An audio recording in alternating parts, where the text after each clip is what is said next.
Okay, we good? Jurgen in the building. City boss, Pep Guardiola. What did you say, Jurgen? Happy with the performance or what? We cannot define our period here together without him. Without Liverpool, it's impossible. What a game. What a game. It's unbelievable. I've been our biggest rival. Incredible battles. We win, we lose. My biggest rival. Personally, I will miss him. Without him, hopefully I can sleep a bit better. Two teams want to win. That's happened. Football is fantastic. Combine quality with attitude. Then you see a football game like this. It's a good advert for the Premier League. A little bit like a boxing fight. The arms down for a second and you get a massive knock. He likes that. He likes these punching games. Two teams, full throttle. Ups and downs, highs and lows. Super football game, to be honest. There's the reason why the last years Liverpool and Man City always were there. The intensity of the game is crazy. Do you really enjoy these games on the touchline? Absolutely.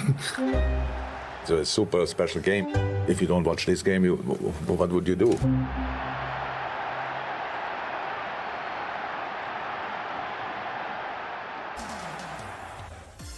Hello and welcome to Matchday Live. I am here at Anfield in what could be a crucial game in the Premier League title race as two of the top three are facing off against each other. It's a huge Matchday Live and I will be joined here at Anfield by Michael Brown and David James. And we'll also have a special guest a little later on for you all.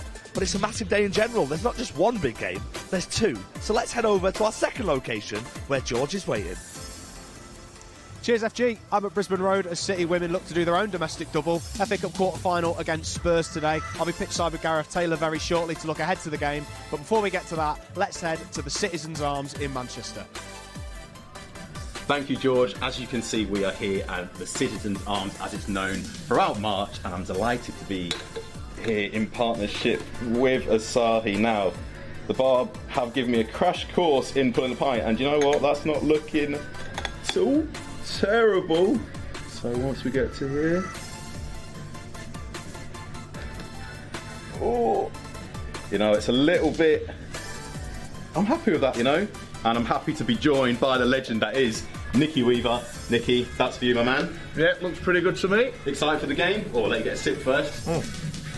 Tastes as good as it looks. Yeah, really excited for the game. A couple of these might settle the nerves, and hopefully we'll have a couple after to celebrate. Absolutely. Natalie, over to you. Thanks there to Liam, thanks there to Nicky Weaver, who wanted to get straight into his pint before he answered any questions, and I think we all respect that.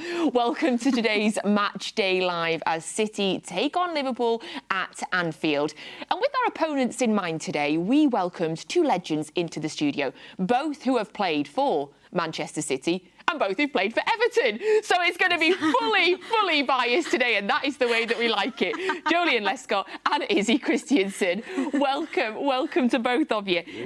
Big day ahead today, Joleon. How are you feeling? How did you wake up this morning? No, I'm calm at the moment. Yeah, I'm calm. I haven't really thought too much about it. I haven't tried to overanalyse what I think is going to happen, but I'm sure the nerves come closer to kick-off. Yeah, you do seem quite calm. I don't know if that's a good thing, yeah. Honestly, because normally I've seen a vision of the game or version of the game I think is going to play. I haven't even seen that yet. I haven't even thought about that, yeah. Okay. I had netball this morning, that's why. My daughter had netball, so that was priority. Yes, my son had a game this morning, so I benefited from that as well, thinking about that and not this, but now I'm here. Izzy, how about you? How are you feeling today about the game ahead? You saw my reaction when I came into the studio about an hour ago. Oh, it was brilliant. You mentioned the Everton connections with us both, and obviously not a massive fan of the red side of Merseyside. Let's put it that way. I'm just genuinely excited. Like you guys, I've not had much time to think about it yet, but you know we're in for a pretty exciting afternoon. I can't wait for it. We really are. And as always, we'll bring you the team news. This is the first place to get your team news. But do you know what? I'm going to get myself slightly in trouble, but I don't mind for you all, because I can reveal that Julian Alvarez does start today. He is in the starting 11. We'll be bringing you the full starting 11 in about 10 minutes. Arsenal won last night, Joleon, of course, to go top of the league. Does that affect today's game at all, or do you think there was an expectation from both teams that Arsenal were going to do that? I thought Arsenal would, before the game, I assumed Arsenal would win. And then when it's 1-1 for a period of time, I'm thinking, oh, this may be the game they drop points. Because I I'm more nervous Arsenal, say, beat us, but I also believe they drop points to someone else that we expect them to beat, and I don't see that for, say, us and Liverpool. I think the teams we're expected to beat, we beat, and then the Liverpool and the Arsenal games take care of themselves. But in regards to Arsenal, for Liverpool and City, I think if they finish above each other, they win the league, where I think Arsenal have to finish above both of them. Do you know what I mean? Yes. So that's the thing I'm taking from it. Yeah, definitely. OK. We can see the players are arriving there. There is the manager, Pep Guardiola. How did it... for fans, we're thinking about this all week, Izzy. I mean, after the Copenhagen game, it's been on my mind all week long, like, been thinking and talking about it non-stop. As a player, are you preparing any differently for the big games? Are you blocking the noise out a bit? I think you are, a little bit. You know, there's noise around every game, especially when you're playing for a club like Manchester City. But the rivalry that these two teams have built over... Since the reigns of Klopp and Mr Guardiola, that I just think that this game now becomes absolute popcorn. It's just, you know, for the neutral, this game is unbelievable on paper. And I think as a player, the way that you prepare for these, I was one of them that I got excited, but then I'd calm my excitement for big games by just blocking the noise out. And I think that sometimes, I mean, you'll know as well, Joleon, you know, being a leader in a team, you normally put forward for media, but it's normally the players that can handle, like, you know, being able to speak to the media and then just come away, and it doesn't really affect them too much. But this is all about a team and a squad mentality, and you got two, you know, unbelievable squads going head to head this afternoon. And I mean, it has been a noisy week in the media, around social media and in the world. Would you run up to big games like this, Joleon? Would you block everything out? Would you stay off your social media? Yeah, but again, it wasn't as dominant as it is now.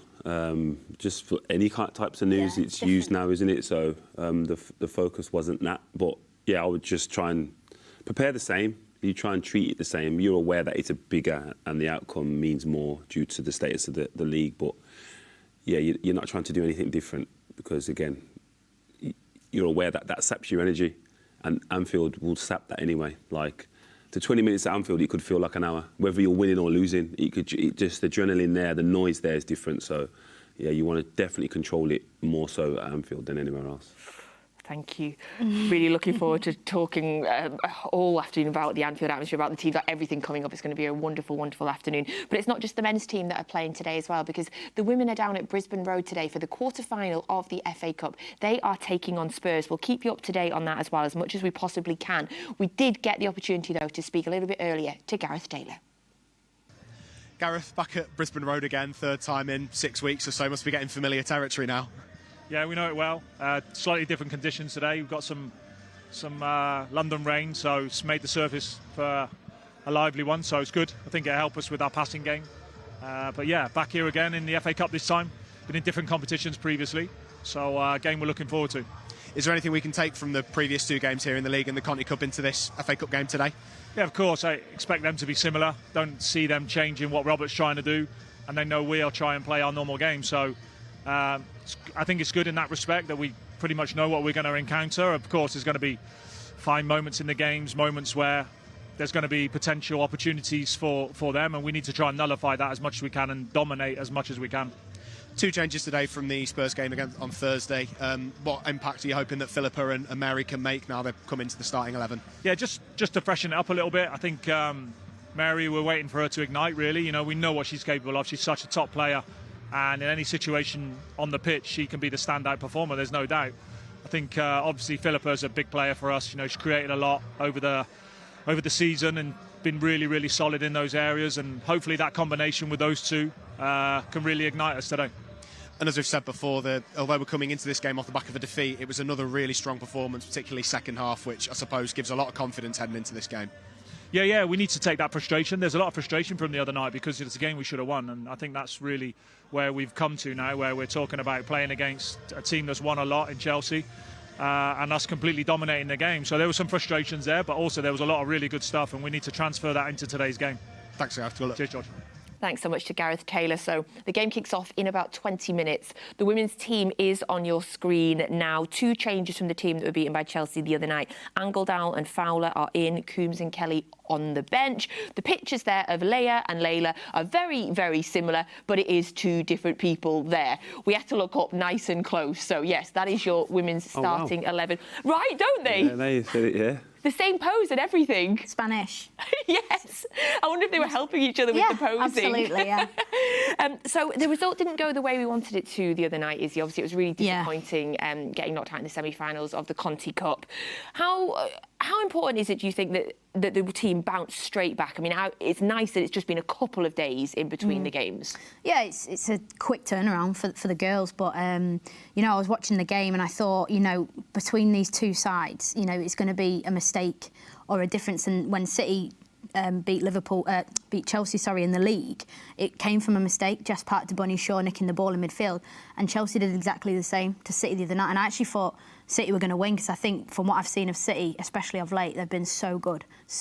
But they were unfortunate, Man City, not to get a penalty in the last minute, which, by the way, was the most blatant penalty you ever see. But I think that the positives in that result Thursday night are that they can focus on the league and chasing that league title.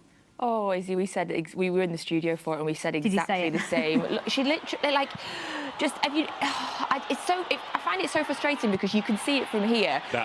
Yes. Although Chelsea would say perhaps they felt like they should have had one as well a little bit, you know, a few minutes before this.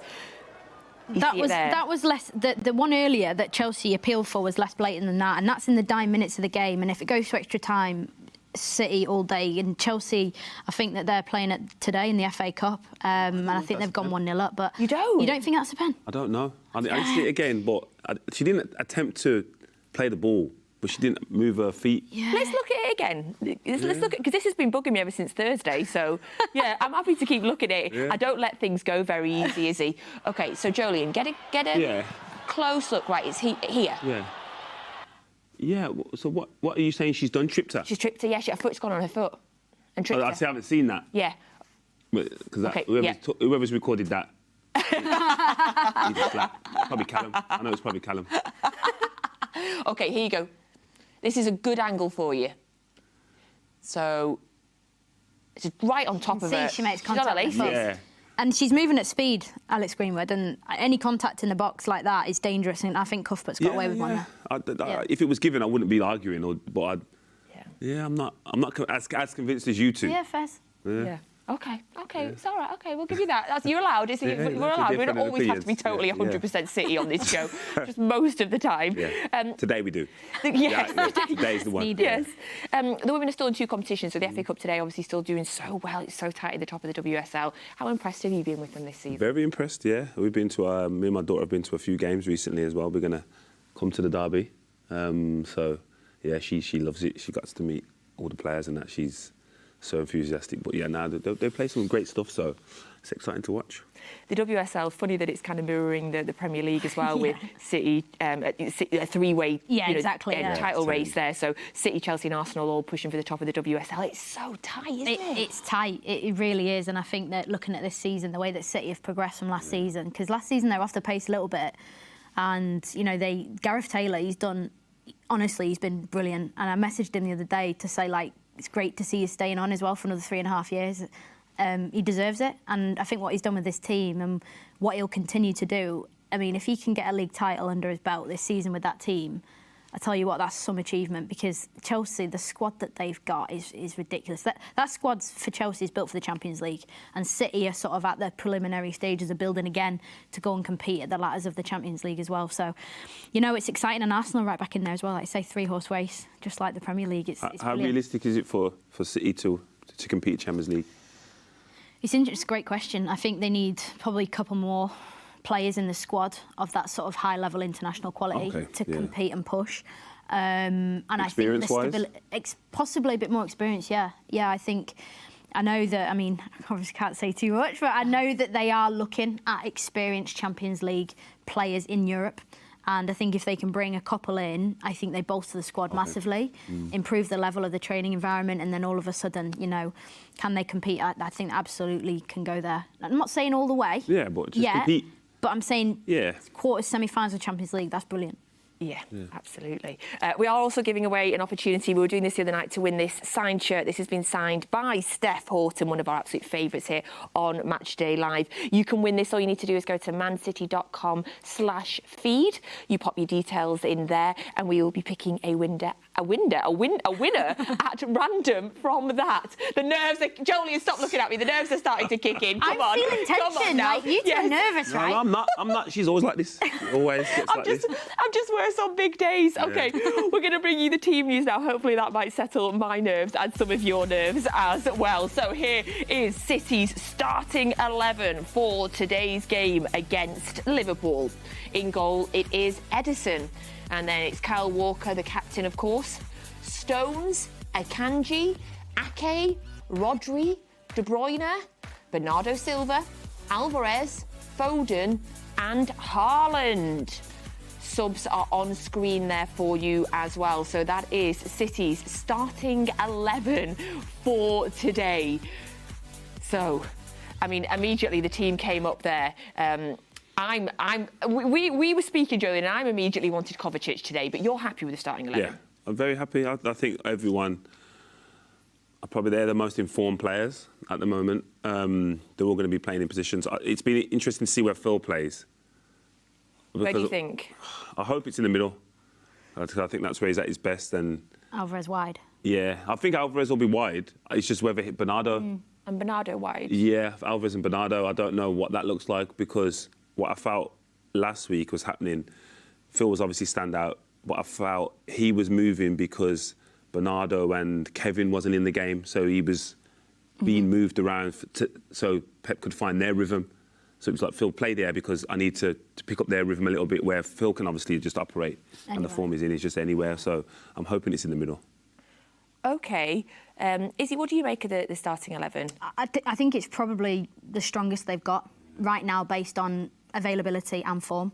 I mean, we're looking at the squad and Ruben Diaz is dropped and I agree with what you said earlier. I think he's been looking a little bit shaky lately, and I think he's a top player, but I think in a game of this magnitude, if you've got an element of doubt, if you're Guardiola... Yeah, I didn't think he was going to play, yeah. You didn't think? No, I didn't think from previous performances, but also I think that the current way we're playing, it's very aggressive, the back line. More aggressive than it was last season, it feels like that to me. What do you mean? What does that mean? Higher. It's a lot higher. Like, Ruben Diaz is our deepest player, and sometimes outside of the D in the opposition half, which when it gets to a race, he's more exposed, where I think Akanji can deal with that. He's got more attributes to deal with that aspect of it. And if Darwin plays, if Nunez plays, then, Akanji, I would probably back him against more times Nunez, I said, maybe. Nunez may get through. Like if you're racing 6-7 times, he might get through once. But in regards to the overall picture of it, it didn't surprise me that Diaz wasn't starting. We're going to bring you the Liverpool team news very shortly. We're going to go over to Anfield and FG's going to do that. But I can tell you that Nunez does start and that Salah is on the bench. So, looking then at that defence, then how do you think tactically that's going to play out, knowing that Nunez does start? It doesn't change in terms of how Guardiola's set them up to play. And like Joleon said, they've been front-footed this season, and they've been confident committing players forward, that they've got the kind of the structure behind the ball to circulate the ball. Where City are the most vulnerable is on transitions, when the ball breaks down and teams have got those one or two players that have got the passing sequence between them to go and exploit Man City's back line. And listen, like when you talk about attackers for any team, and especially in the top half of the Premier League, you go in their top players and they can hurt you and they will hurt you, but it's how much of a risk you're willing to take. And I think with Nunez coming in, he's got that level of unpredictability about him. He's proven, especially of late, he's a top striker. But I think he's unpredictable, and like I said, I think Akanji up against Nunez, I think he'll do a good job. Yeah, really interesting that Salah's on the bench as well. I mean, I was nervous about the way that in some moves in the derby last week, Joleon, on the counter-attack, it was popping into my head that if that was Salah, it might be different. So I'm quite relieved that he isn't for his speed sort of on the break there. In terms of that City sort of team, obviously Phil Foden in absolutely fine form at the minute, as is Erling Haaland and Kevin De Bruyne. Are we kind of blessed at the minute that we've got options kind of all over to sort of find that killer pass, to find that sort of killer move that's going to break them down? Yeah, definitely. And but what the bigger factors for that is it's a variety of ways. It's not like it's just Kevin, and it's not predictable, but you can recognise what it may look like. Where when it's Phil and it's Haaland and it's Alvarez, they're bringing totally different styles to being effective. Especially Phil, I think for me he's probably the one that is able to do all of them. He's able to play that pass, take that touch, make that run or dribble with the ball where others aren't. Like I said, Kevin, outrageous technical ability in passing, but he probably doesn't drive the ball as well as Phil. So I think the variety of styles is the bigger factor, not just the efficiency of the individuals. Word on sort of specifically Alvarez, Izzy, because I wasn't expecting him to play today. I had Kovacic in my mind. Did you have him in your fantasy though? No, I don't have it. I'm about Kovacic. Did you have him in your fantasy? I don't. I'm not silly enough to have City players, Joleon. Really, I've got Phil and I've got Erling, and that's it. Although I do have Virgil van Dijk as well, so I'm hoping to get no points from him today. Clearly, Joleon. But I was thinking Kovacic would sit, and then you'd have Bernardo out wide and Phil out wide, and I kind of was expecting that from a kind of control element. What do you think Alvarez brings? Why is he in the starting 11 today? Big fan of Alvarez, I am. Big fan. I love him. It's good to see him in the 11 today, and I think it shows how much Guardiola trusts him. I think as much as Alvarez can bring you in possession, he's so good at keeping the ball, and he's got, like what Joleon just said there, like the little pass. He's exceptional in front of goal as well, if Haaland's perhaps, not firing, but, dare I say that. But I think what Alvarez does bring you is his out of possession, his high, when City go high on a full press.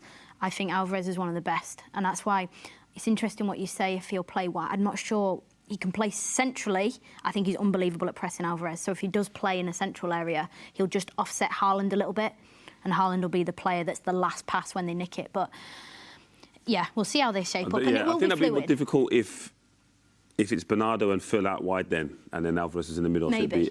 Could be.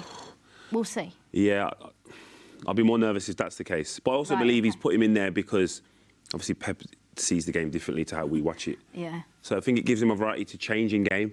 I think it will allow him to go 4-4-2 or tweak personnel. I think if it was Doku out there, I think he's restricted to the left wing. So if it's going well, great. If it's not, like, what does he change? Do you know what I mean? He's limited in the changes. So I think he's in there due to his variety to play. Like Bernardo, Phil, Alvarez, literally can play anywhere. So it just allows it to change. And even if it's going well, Pep might think, you know what, for this 20 minutes, let's just do this. So the momentum shifts and it stays where we are. Yeah, I love that. I love as well, Pep sees the game differently to everybody in the whole world. I just love that so much. Right, we're going to go over to Anfield now, where FG is going to bring us the Liverpool team news. So here we are at Anfield, and it's time to reveal the Liverpool team news for this evening's game. In goal is Kelleher, and then there is Conor Bradley and Joe Gomez. Then Virgil van Dijk, Quansah, Endo, McAllister, Harvey Elliott, Szoboszlai, Diaz and Nunes. The substitutes are on the screen for you, and I am here at Anfield joined by Double Trouble. We've got two guests on Matchday Live together, David James and Michael Brown. Brownie, first things first. The back four, there's a couple of changes there. No Konate, he's not made it, and a big night for Quansah. Yeah, it's a massive night for Quansah. Konate getting that late injury, we've seen him go off and on Thursday in the Europa League, so big miss. Virgil van Dijk has got that experience. I think he's playing so well. Full back positions, no Robertson, no Trent Alexander-Arnold. I think that's really big from a City point of view. And how will they sort of make that fit? Will we go over to the left-hand side, and will Conor Bradley play in that right-back position? He scored an own goal on Thursday. He'd be looking to do a little bit better. He's been excellent, to be honest. So there's still some experience in there with Virgil van Dijk, but a very depleted back four for Liverpool. A depleted back four indeed, and a goalkeeper who stepped in for Alisson has done really, really well, actually, Kelleher. As a goalkeeper, when you look at your back four and you see, a few less familiar faces. Does that change the way you approach a game? Well, good afternoon, everyone, or good evening, good morning, wherever you're listening and watching. But I think the one thing that Liverpool have had to their advantage this season is the amount of turbulence and upheaval in any part of their lineup. So what happened today with regards to a changed lineup because of injuries, because of whatever, is something that they have been experiencing a lot this season, and Kelleher himself as part of that consistent change or continual change. So I don't think they'll be overly worried. Is it different in this game though, Dave? Do you know, like regards to the level of the game, what's out there when you look at the goalkeeper as well as that back four? I think, if I'm not mistaken, I think Liverpool have had 3 clean sheets in a row for the first time this season. So in a way, again, this constant change in the back four, if you like, actually works in favour for. I don't think they're overly stressed by change. That's the point I'm trying to make. I think Kelleher is more than capable. I know Jurgen Klopp described him as the best number 2 in the world. I think Stefan Ortega might have something to say about that, but again, I just think that they've got a wonderfully confident balance, even if it's upheaval a lot of the time. And we are actually at a point where we are on luck in the away section, which is absolutely amazing. So fingers crossed for a really, really good post-match. But the atmosphere is building. Let's talk about the Anfield atmosphere. The rain's just dropping in your hair a little bit. You've done it as well. It's like manicured today, very well. Yeah, we bought the Manchester weather with us, and I think the roof's actually leaking perfectly on us. So that's Old Trafford. Say that again. I love that. Absolutely love it. Right, okay, let's talk about the forward line for Liverpool. Darwin Núñez, a man who scored 2 on Thursday, 2 very good goals as well. He is one of them players that is, you don't know what you're going to get with him, but there is definitely a lot of quality there. I think he's got that presence as well. He's got that ability to put you under pressure, constant threat, constant pressure, doesn't leave you alone. He's got that, really that desire to run in behind. If his finishing was a little bit better, I think he's going to go on and do that over the next coming season when he starts to obviously understand his role a little bit more. But he's one to watch. I think he's really impressive. He's been compared to Erling Haaland. Not quite sure about that. So it's a big game for him, but he's a real presence at the top of the pitch. And it's how would you cope with him? Does John Stones go and empty that position? Does he not? It's the counter-attack's going to be key. Liverpool conceded quite a few chances in the last game on Thursday. They've made a couple of changes. Against this City side, would they be happy with a draw today, do you think? Well, it's a very good question, and I think obviously with the Arsenal result yesterday, I think we expected Arsenal to win. So in a sense, you would go into the game expecting Arsenal to be top at this point. I don't think a draw does either team any particular harm. However, the winner not only has bragging rights but makes a claim, and I think puts pressure on Arsenal in a weird way, because then all of a sudden it becomes more of a 2-horse race than a 3-horse race that people say is in the moment. I just think, going back to with Núñez as well, I just think the way the Liverpool play, 39.1% of their goals are scored after the 75th minute. This is important because, like at the Etihad, unless City get the game dealt with early enough, Liverpool will always believe they will come back into it. Mo Salah's on the bench. So there's a point where Darwin Núñez almost doesn't have to score the goal. It's as long as you're still in the game with 15 minutes to go, you can bring the likes of Mo Salah on. So no one here is going to play for a draw. I just think they'll be in that much of a rush, though. I think Liverpool would actually take that. I think they'd say, well, OK, as long as we don't lose the game. I'm sure that you don't want to, yeah, but you don't want to lose, but I don't think either team is going to play for a draw. That's why this game is so magnificent. It is going to be absolutely magnificent. I'll tell you what else is magnificent, Brownie.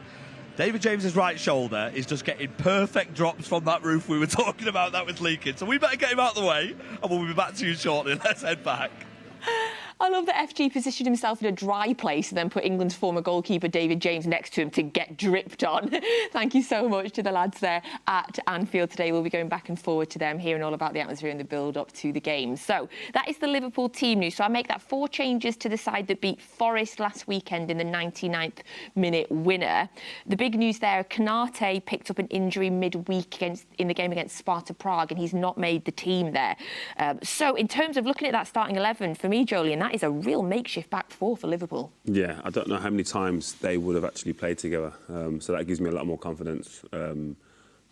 More so because even in midfield, I'm not convinced with their midfield. I think it's good, but I don't know if their midfield is a match-winning midfield. Like prior, it was like Milner and Wijnaldum and Henderson, it was like, yeah, you knew they was going to be at it and it was tough, and whatever the game needed, they was going to provide, where I'm not sure I see it in their midfield, so I'm a lot more confident now. It wouldn't surprise me if this was 3-0 after seeing that team, yeah. God. Oh, Lord. OK, that's just shook me a little bit. Salah on the bench, Izzy. I mean, I'm really happy about it, but then also in the back of my mind, I'm like, ooh, but then could he be like a super sub? It's a really funny one, that, because I always think when Salah is fit for a squad, he starts. Yeah. And I'm looking at it and going, he's clearly not right, because there's no way that he'd be even in the squad if he wasn't right, OK? So I'm looking at it and thinking, can he make an impact off the bench? I'm not going to say yes or no because I don't want to jinx anything, but it's good for City that he's on the bench, just put it that way. And he's definitely not right if he comes on, or not 100%, let me say that. Yeah. See, yeah, I agree. Like, his record, goal record is a joke, but his availability record, like his games since he's joined there, I think he's only missed like 6 or 7 games in like 7 years, which is stupidly good. So, yeah, he can't be near right. For him not to start, he must be serious. He's an unbelievable athlete. Yeah. Like, you've got to give, you know, so much respect and credit to that. And I heard a ridiculous stat about him yesterday, and that was, I think, if I remember rightly, 19 games in his career against City, he's had a goal or an involvement in 17 of them.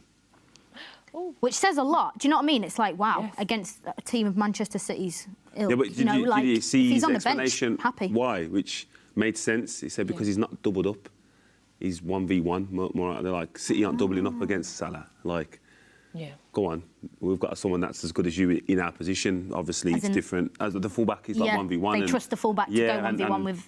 Wingers aren't coming back. Where that's, say, Burnley, you need to get back and help the fullback. You need to double up or whatever. So yeah, it's going to be not easier for him, but he's going to feel more free, isn't he? Do you know what I mean?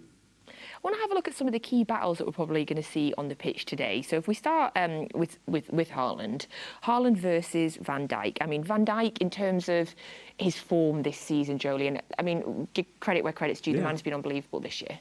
Unreal. Yeah, he's probably only had last season where there was questionable form, but no one's questioning him as a player. But yeah, if Erling goes and plays on Van Dijk, I would say you're silly.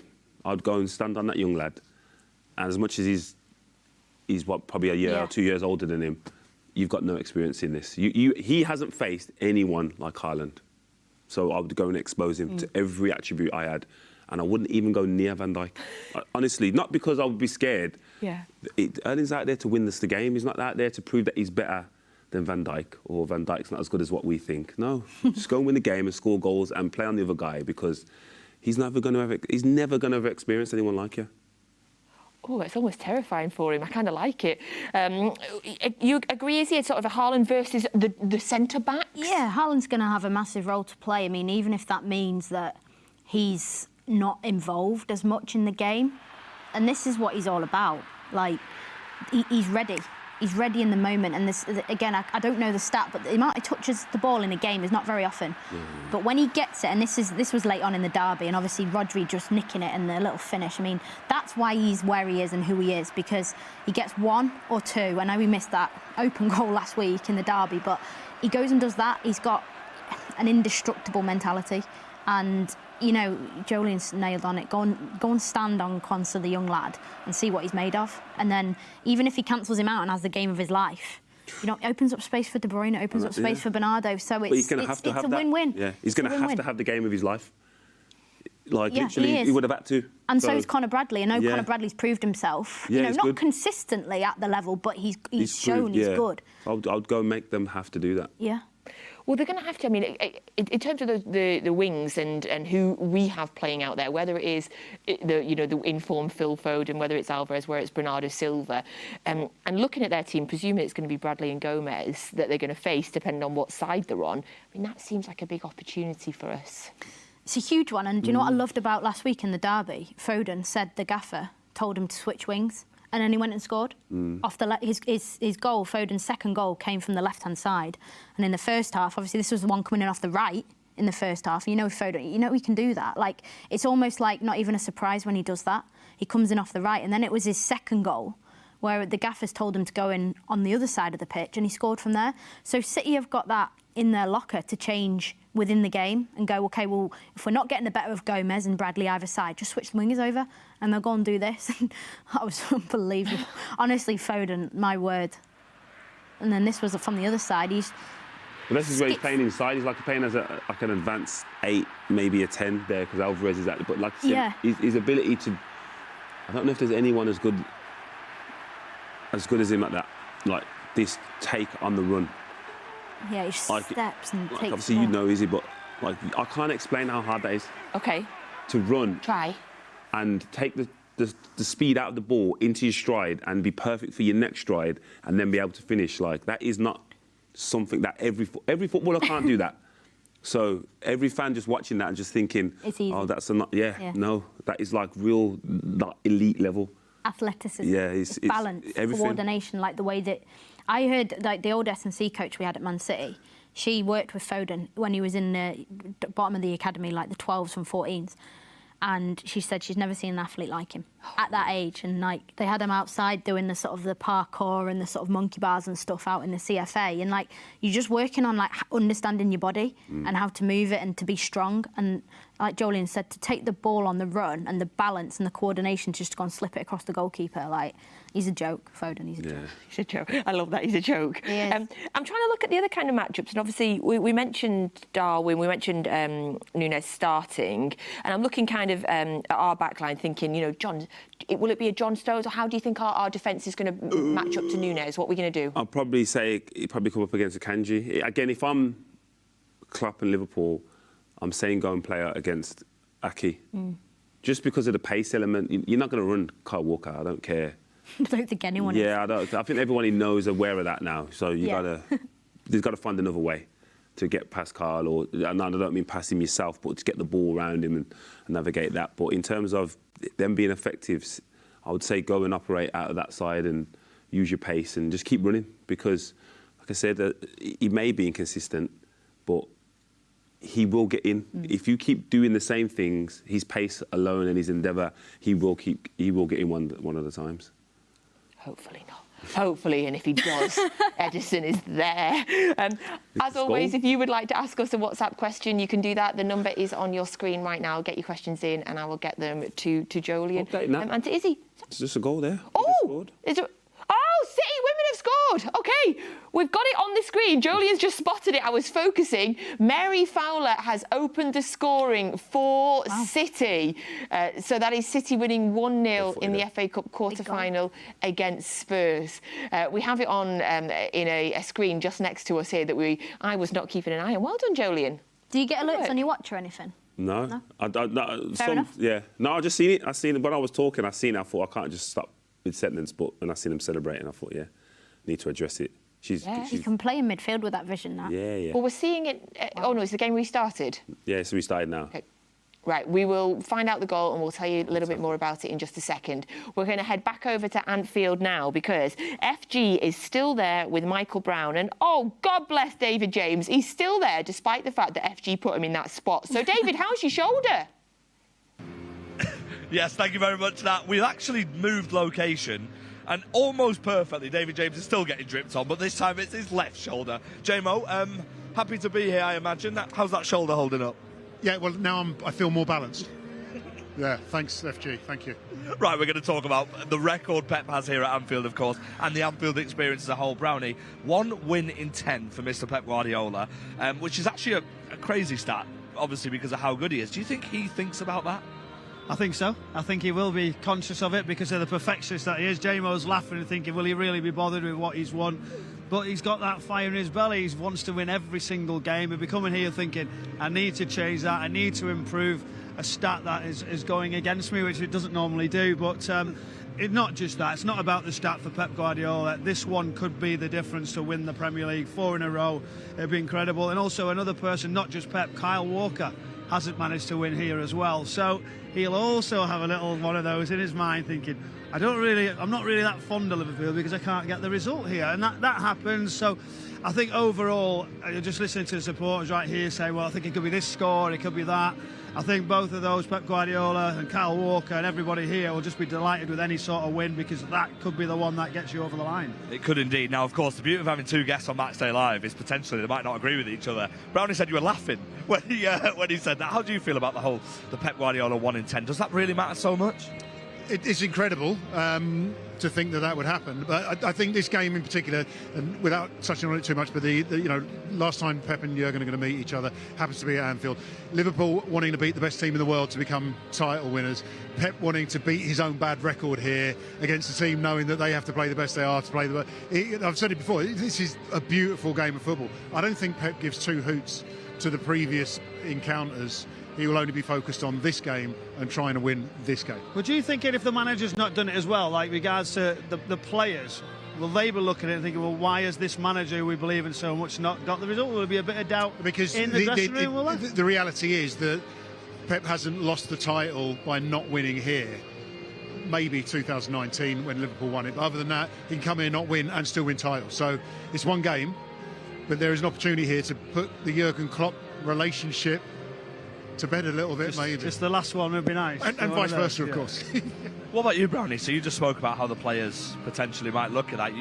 We know how close you are with Kyle Walker. We see some amazing stuff always coming up to you on Matchday Live and stuff. He hasn't won here in his career. Like you said, he'll be fully aware of that. Is that added extra responsibility for him as club captain? Do you know, to be fair to Kyle, he actually called it very early Liverpool's improvement.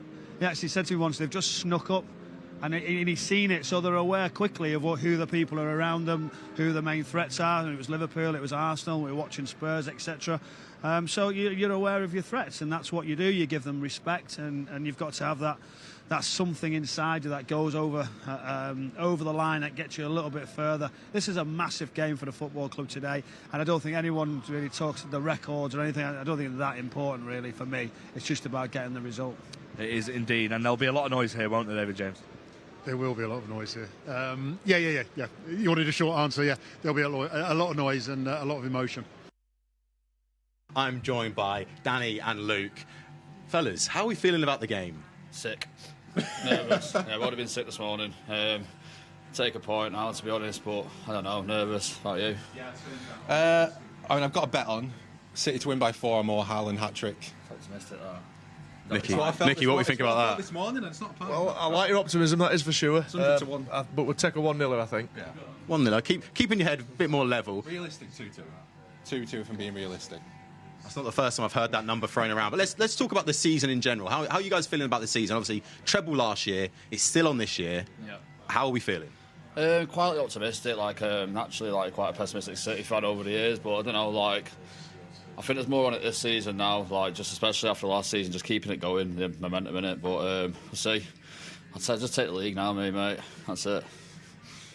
Just need to spoil Klopp's last season, don't we? So can't let him win anything. I know they won the Carabao Cup, but don't really count, does it? I mean, you guys have probably noticed we've got City legend Nicky Weaver here. I didn't clock him at first. You're in the 99 shirt, so I'm gonna propose a little competition between you. There's no pressure. We've got a pretty good prize, but what I need you to do is name as many people from the 99 squad. But it's a twist. You tell me what you think you can do, and if you hit it, we're sweet as. But if you don't, it might be a little bit sticky. I might have to go to another judge. Okay. Danny, how many do you reckon you can name? What's your name again? That's the one. No, I reckon off the top of my head 6. 6 people? I reckon, yeah, off the top of my head. Yeah. Luke, what about you? I'm going to have to go 7 then, aren't I? Ooh, I like it. Okay. Who wants to go first? I'll go first. You want to go first? I get his names then, don't I? Very good point. We're going to have to ask you to leave the shot. Yeah. Get your ears covered. Fingers in ears. You want to actually leave? Yeah. Get out the door and I'll call you back in. Right. Alright, so I'm going to go. Go. Hang on. Just come stand in the middle for us. Right. Let's wait for him to leave. Okay, he's good. Right. Alright, so I'm going to go Weaver, Richard Edgell, Gerard Veekins, Gota, Dickoff, and Horlock. And that's it, I think. I think that's it, yeah. Nicky, are we happy with that? Weaver, Edgell, Veekins, Gota, Dickoff, Horlock. That's my 6, yeah. Yeah, he said 6, he named 6, they're all correct, so... I like that a lot. Luke, come on in. Here he is. He's going to little glass to the door. I think Luke knows his stuff here. He looks confident. We need big music coming in. I mean, nothing bites the dust is on. I'll do. We've got 6. Right. You said 7. Ready? Away you go.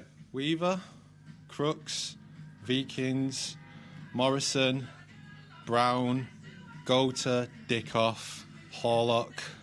Is that 7? That's 11, wasn't it? It sounded like 11 to me, That's 9, I think, isn't it? That'll do. Unbelievable stuff. Nicky? Yeah. You got a little prize for him? We have. We've got it yet. We've got a signed shirt from that day, so you and Dan will be able to wear your shirts together, matching shirts.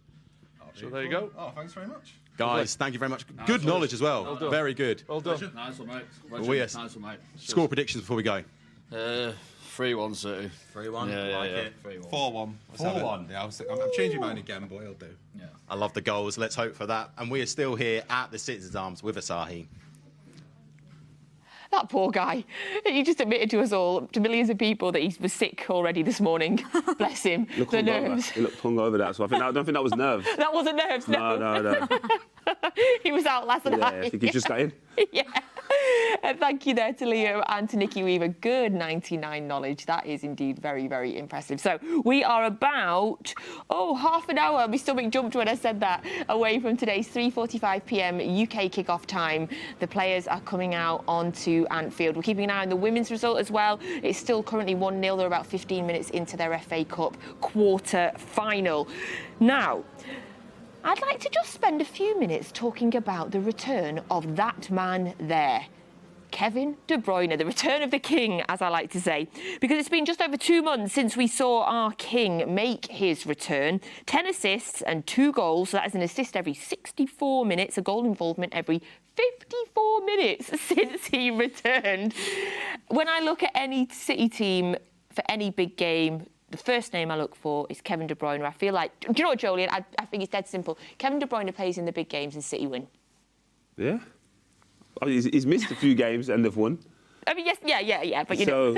Listen, I can't argue with that. Like, he's world class, arguably one of the best, if not the best, in a lot of people's opinion. But I think we're seeing, or the last couple of games, I think you've seen a tail off due to the adrenaline when he first come back. And then, especially for the United game, I felt he looked a bit tired, to me anyway. Hence why I felt Pep put him out on the wing and stuff. But in regards to moments, if they allow him space, between him and Erling Haaland, I don't know what it is, but there's like telepathic. They have an understanding that I haven't seen in years. Like York and Cole and. Yeah. Son and Kane, to be fair. Yeah, very, very similar. It's on a cut above that for me. I think that good players can play with anyone, really. They know how to adapt their game, and De Bruyne is that guy. And how many years has he been at City now? 7, 8 years. Yeah. 2016, I think it was. And he's performed every single year. And again, a little bit like Salah, there's not been too many injuries either. And, you know, you're talking about an elite athlete. And I actually hold my hands up because I was one of those that said I wasn't sure how he'd be when he came back this time round, just because of his age. He's 32, and you know, I thought maybe the way that he plays, he's so explosive, and I just wondered, hamstring injury, how's he going to be? But of course, this day and age, like, you know, he wouldn't go back out unless he was ready. And stats speak for themselves. He's unbelievable. The impact he has on the team, it's seamless. Yeah, I think he enjoys assisting as much as Erling enjoys scoring. And you don't often get that. I think every player would enjoy scoring more, but I don't think that with Kevin. I think he would rather pass and create an opportunity than actually score, which is, again, a selfless trait that there's not many players that have. There's not. He's got an incredible record against Liverpool as well. He's had a hand in 9 goals across his last 8 appearances v Liverpool. That's 4 goals and 5 assists. Although just the 1 goal at Anfield, but you know, that's all right. And you said there's that connection that you were just talking about there on the day, of course, against Luton in the FA Cup, where he got his 4 assists there. Their connection just absolutely is magic, and hopefully that we will see a bit more. I know that's a tap-in, but I think if that's Phil Foden, he's shooting. We've seen it last week. I think In fact, the Phil's second goal, I think he should have passed. I believe he should have. I think he made the wrong decision, even though he scored. I think Kevin passes that all day last week, where Phil shoots there and probably scores. But again, there's just different mindsets. McAllister's got his work cut out in midfield. I'm a big fan of McAllister as a footballer. Like, obviously not the fact that he plays for Liverpool, but he's unbelievable on the ball, and I think that he's not naturally a defensive mid. He plays the game up here and not, like, who was the centre mid? Fabinho. Like, he was a physical 6, whereas McAllister's a ball-playing 6, but I think the City midfield will overpower them today. Oh, I hope so. Well, yeah, absolutely. Oh, I hope so. There we go. In terms of going down in City's greatest, Joleon, I know it's a big, wide question. Football is very much on opinions. For Kevin, where are you rating Kevin in City's greatest ever? I mean, you've played with, indeed, some greats yourself. How many slots are you giving me? Top 5 or top 3? Or whatever you want. Would you say top 3 or top 5? I'd say top 5. OK. I think there's more. Not that it's easy what he's done, but what Sergio did, where the club was, and David. I was just about to mention that guy there. David is the most consistent performer I've seen. I don't ever remember a bad spell over 10 seasons, and he was someone that was available every year. Vinny, again, his stature at the club, but Yaya's number 1. Zabaleta? Good, but not that level. That, yeah. Not in the top tier of that. Because Zabel was good and reliable, but Zabel couldn't win us the game in the greatest respect. Yeah. Them players won games, won trophies for the club. Yaya, there's nothing like him. There is nothing like Yaya Toure. I'm dead serious. When I speak to Rio about Yaya, he says that is the scariest thing he's ever seen. When Yaya's running at you, because whatever he wants to do, it's happening. Whether he wants to dribble past you, whether he wants to play. He said he's a juggernaut with pillows on his feet. Yaya was so delicate with it as well. What was he like in training? Not like you see on a pitch. He wasn't like a match day. He kind of gives that demeanour that he's he turns it on for match day. Yeah, 100%. And that was the thing. So when growing up and you're playing in different teams and other managers say, you can't turn it on and off like a light, you can't do that, you have to train the way you play. And it's a British mentality. British players train the way they play.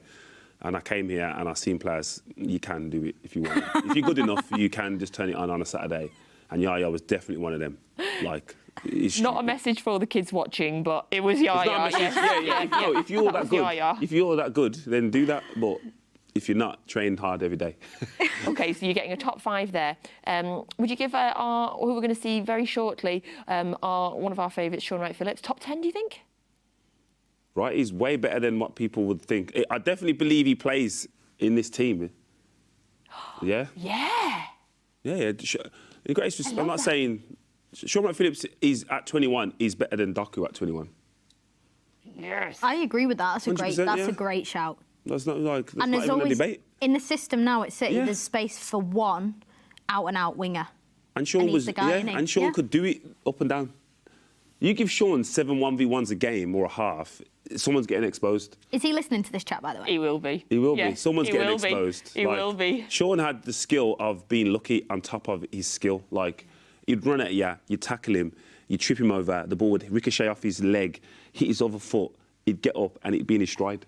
And he did it so often, it can't be luck. He knew it like Suarez. So him and Foden are good at taking the ball on the move, but in two different ways. Different ways. Shaun's hitting the floor, he's rolling, gumballing, he's getting off, and then all of a sudden he's just in his stride, where Phil's probably just going through. But Shaun was top.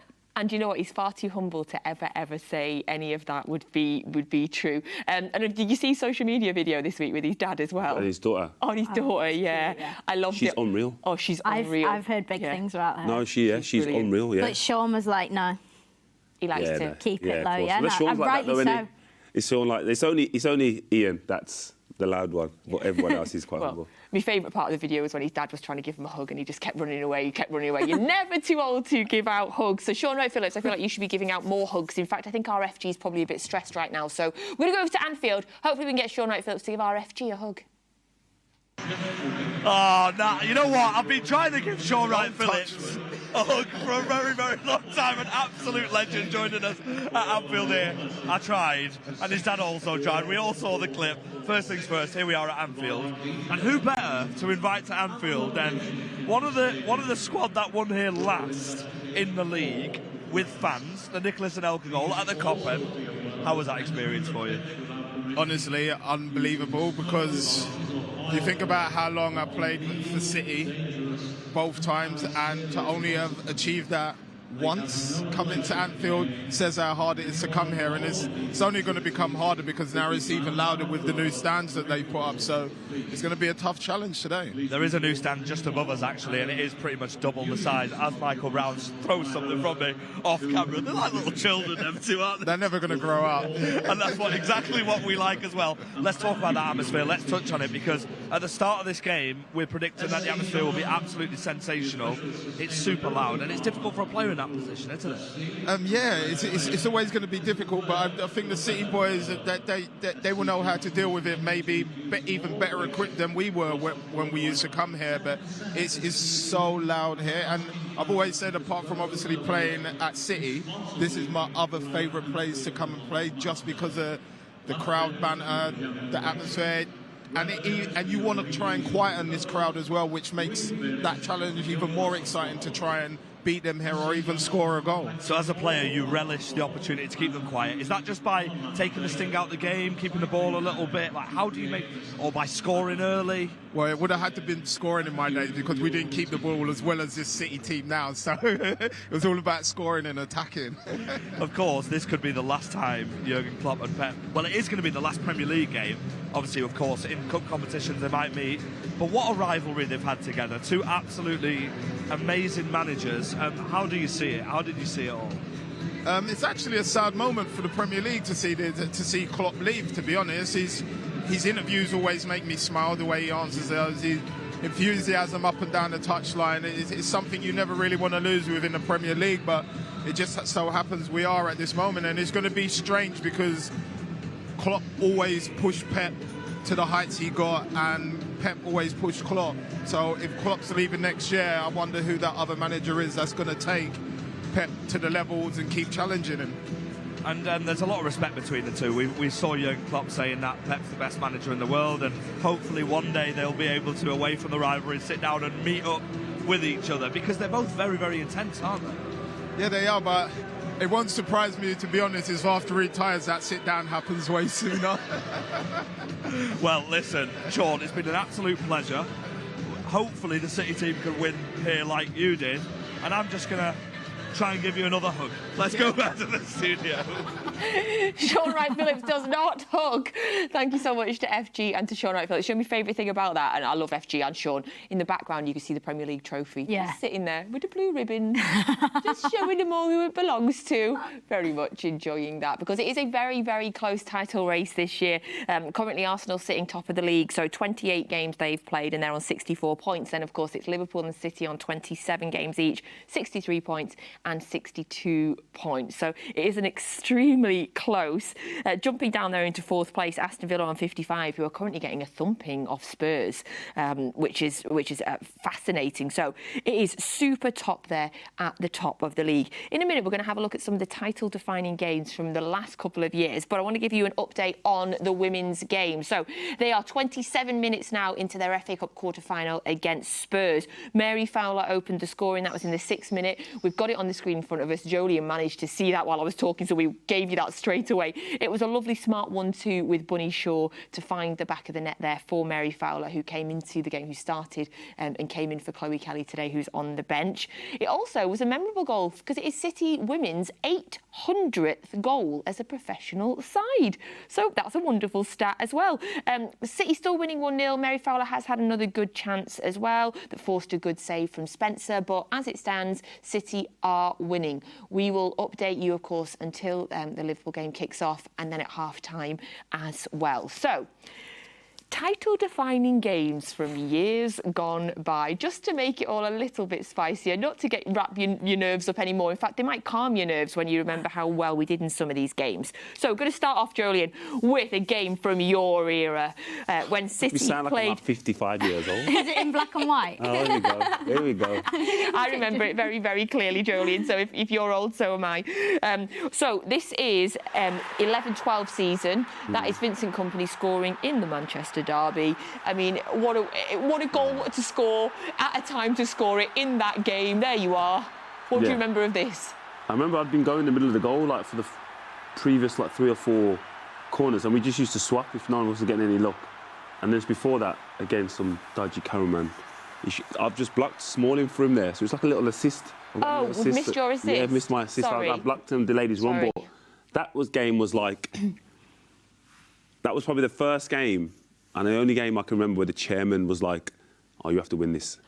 Yeah, he came. He used to come in now and again and address us all, and he come and something had happened in another sector of his businesses, and he told us that story and was like, "You have to win today." And he never ever said anything like that, but he said today. Yeah, he said everybody's watching.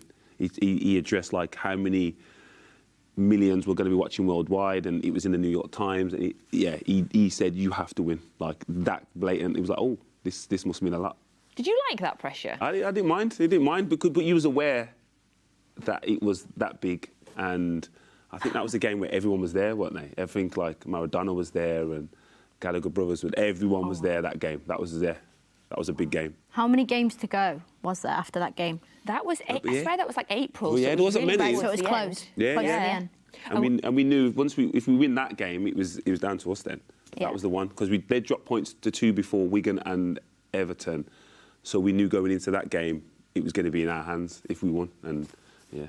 And it takes in those games, Izzy, a big player, a leader to stand up, and for Vincent Kompany as the captain to score in the game with that magnitude. Yeah.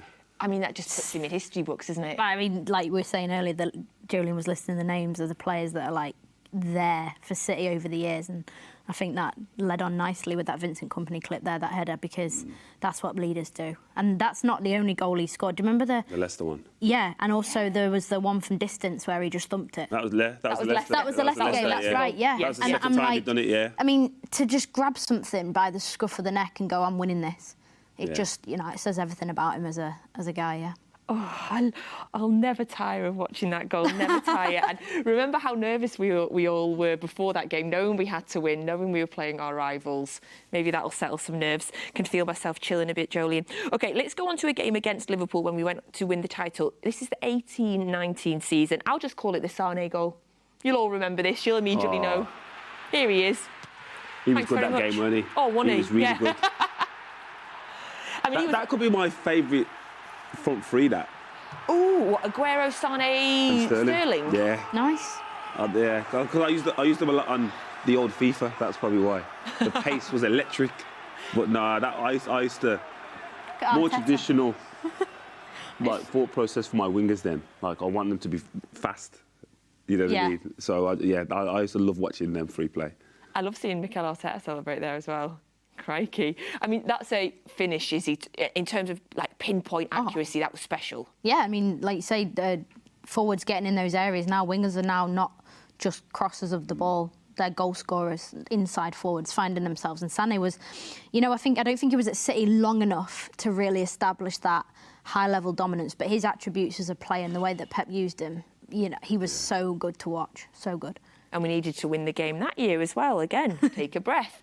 Now, let's look at last year, of course. We're used to being in these tight title games. Let's have a look at this man, Erling Haaland. Hopefully he'll be getting another one of these today. So Erling Haaland v Arsenal. This is last season, another must-win game. If you remember, he'd taken his air out. He thought the game was over and he'd taken his air out, bless him.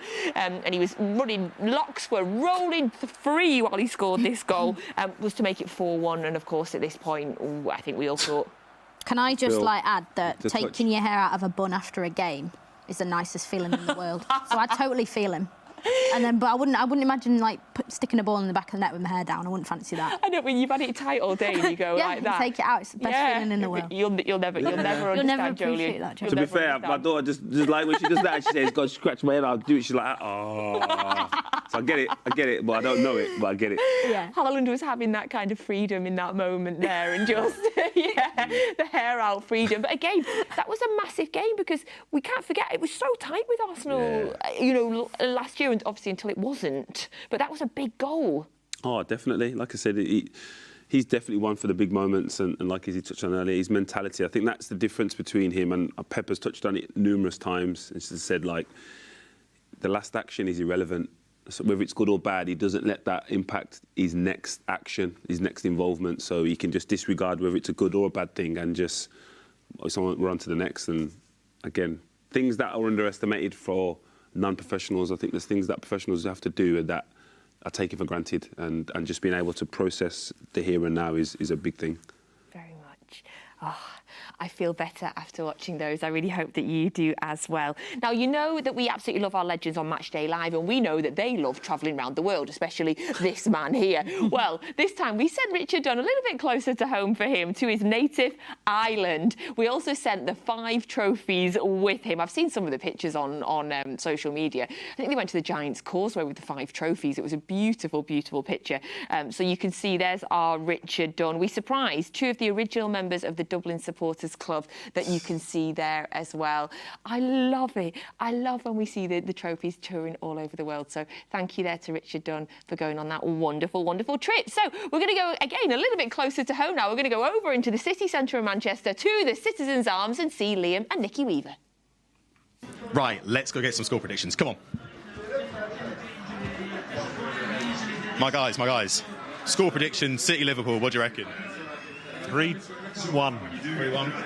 5-0. 5-0. 4-0. Oh, I'm liking it. Guys, score predictions for the game, what do you reckon? I hate Liverpool, and I take a 3-1 win. 3-1? 3-1 happening. 0-0. We're back, guys. Score predictions. What are we saying? Tight tactical, but we'll edge it 2-1. 2-1. It's 4-1, baby. It's happening. It's happening. It's happening. I've just put a tenner on 3-1, so I'm going to say 3-1, aren't I? 3-1, Bosh. OK, over here. My man, what do you reckon score prediction for later on? 2-0. 2-0, goal scorers. Foden and De Bruyne, free kick. 20 yards out. We'll like that a lot. Right, chaps, score prediction for later on. He's very confident, I'm not. Ooh, let me see some numbers. I'll set for 2-0. 2-0? Yeah. Goal scorers. KDB and Haaland. I hope. And Mr. Confident, what do you reckon? I reckon 2-1 for City, and it'll be Kevin De Bruyne and Foden, I reckon. Like that, very strong. Right, enjoy yourselves. I'm a bit happy now Salah's not playing. Happy with that? Oh, yeah. Happy with the lineup? City lineup? No, Liverpool. He's not playing. Salah's not playing, so... Bench, right? Yeah. All right, guys. See you later. Thank you very much. Yeah. Chaps, what do you reckon? Man City, Liverpool, what's the score? 2-1 City. 2-1 City. Who's scoring the goals for you? Arwen will got one, and Alpayos will get the other. Lovely stuff. And what about you over here, sir? 1-0 City. Haaland.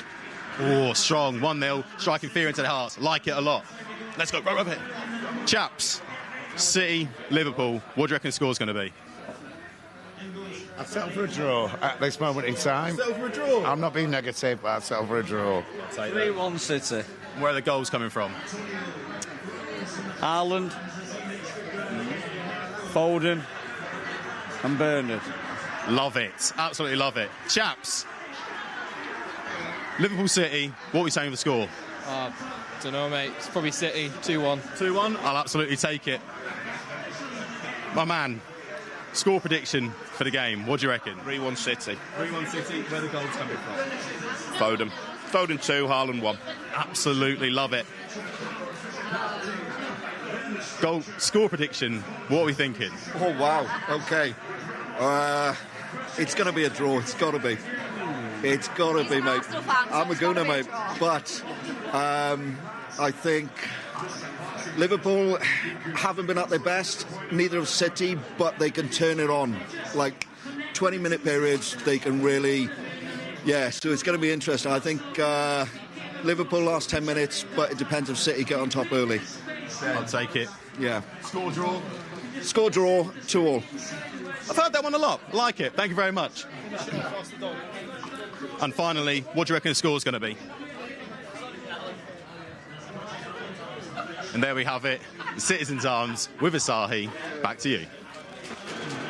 Welcome back to Anfield as our players go in after doing their warm-ups. Brownie, we're getting closer to kick-off. The atmosphere here is incredible. It's also incredible from the City fans on our right-hand side as well. Big game for big players. How are you feeling? Well, we've got big players, haven't we? So the crowd's filling up nicely, atmosphere, it's gathering, players just finishing off. This is the moment now as a player where you're realising it's game time. You're going to the dressing room, last couple of bits of detail. City players are used to being here now at this stage, under this sort of pressure. It's advantage Manchester City, not to be overconfident, but it's going to be an absolute cracker. I mean, it doesn't get better, does it? What a game of football to possibly decide the Premier League title. Potentially, there is some way to go after this game, but I think you're right, based on how it is. David James, I have to come to you, because I know you're itching already to give us your prediction and what score you think it's going to be at Anfield. Is someone want you over there, David? I think one of the stewards wants me over. 2-2, guaranteed. Watch this. 2-2 on the fence. I bet you don't pick a team to win it. No. No, do you know what? There's going to be goals in this, FG. Going 2-2, isn't it? Yeah. Tell you. Splinters. There's going to be goals. Is that it? The studio, what are you 1-0. thinking about this? It's He's going 1-0. I think He's he means 2-2 because of Brownie. How do you think it's going to go here at Anfield? I'm going to make a decision. 3-1, Manchester City. Take it all the way. And, Joe, I don't care who scores. Let's just win the game, get out of here, enjoy the afternoon. I would just like to see Manchester City win here. We've won at Spurs away. We got over that one, and fingers crossed we're going to do the same this evening. We'll see you at post-match. I hope you guys enjoy the game wherever you're watching it. Come on, City. David James knows where his bread is buttered there on both sides. I respect that, David. You're okay. So we've had a variety of predictions there in the pub and there from pitch side. The teams are in the tunnel. The game is minutes away now. Joleon, prediction, because you were calm at the start. Are you still calm? Yeah, I'm still calm. Again, I've got to consider the atmosphere as a factor. I'm going to go 2-1 City. 2-1? You were 3-0 about half an hour ago. Yeah, but I've got to be realistic. It's at Anfield. So you don't go from not winning there in so many games to just winning 3-0. Okay. So let's go 2-1. Say it with your chest, man. Let's not be greedy. You okay. say 3-0. Okay. I will. I'll say 3-0. I'll say it with my chest. Izzy? You too. 3-1. 3-1. I'm going 3-1. Okay. Do you know what? I don't any of those scores. I would take you right now. 1-0. Please. 1-0. Own goal. I don't care. Yes. I don't care. I don't care. 3 points. Don't care. Right. Thank you so much for joining us on today's very busy Matchday Live. We will be back at half-time and full-time. You know what we are hoping for today. So you get your full match commentary now on the Manchester City app. If you're not currently watching on there, get over to there right now. Alistair Mann and Michael Brown, we're working them hard today, are your commentary team. Right, Blues. Another big game, but you know we love a big game. We'll see you at half-time. We'll be back at full-time. Enjoy the game. Welcome to Anfield.